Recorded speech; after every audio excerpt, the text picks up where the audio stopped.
The idea really came from a sort of serendipitous moment in the year 2000 when I took an astronomy class at Harvard Extension School, as well as a basket weaving class in Cambridge Adult Ed, and they happened to be on the same day.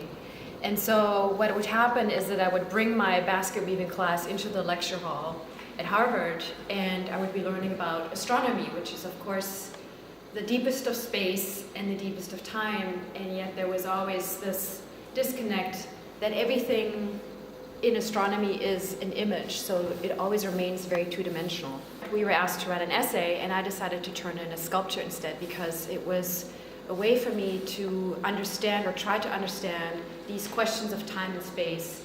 And what's so wonderful about it is that it has enough tension that I can never totally control it. So I'm using material that I cannot totally control, which is important to me because I want the making of the sculpture to be a collaboration between the numbers, myself, the artist, as well as the material. So it takes about 2 to 3 months to finish one of those sculptures. So you actually have time to let those questions that the sculpture is addressing linger and evolve, because the beginning question that I begin with is never the end question that I end up with, and it's certainly never the answer, if there ever is an answer. One of them is Kepler's etching or model of the universe, where he has these different spheres that are one within another. So, and it was such a beautiful three-dimensional model of the way he was thinking about it. It forced me to learn a lot about climate change, and I kind of jumped into this very naively. But sometimes being a bit naive is also actually a blessing, because you don't get so tight. And so I would approach certain questions on climate change in a completely off-the-wall way, and they would be the ones who would kind of bring me back to earth and say, okay, this doesn't really work.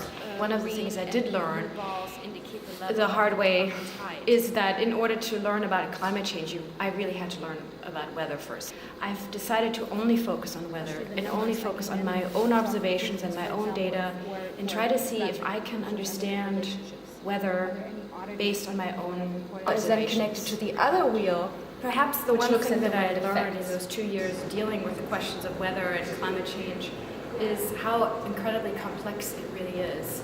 I'm trying to present to the viewer exactly what I'm presented with, which is basically a complexity of systems, and I do want the viewer to be a bit of a detective. Within that inner activity arises the complexity which makes up weather. I think one thing that's been really interesting is to recognize how much I am part of those daily interactions within nature that make up weather and that eventually will make up climate in the long term. So it's really hard to separate myself now from what I'm reading and what I'm gathering and what I'm finding out. The effects of wind on different visual larger issues of climate change, things I can observe. So it has become by the wind. I have felt that it's much harder now for me to just sort of disassociate myself from the implications of climate change. And also that, of course, brings up the whole conflict.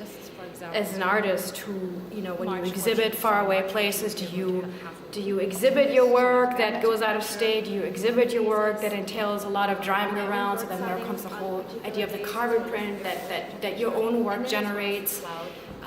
So the theme song for the show would be Steve Reich's Octet for 18 Musicians. Because it is this wonderful interplay of sounds and notes, and it starts with a certain system going one way, and then just over time it changes slightly, and all of a sudden you hear these different notes emerging that actually don't really exist, but they emerge anyway. And so it's always my hope that somehow when that happens in a sculpture is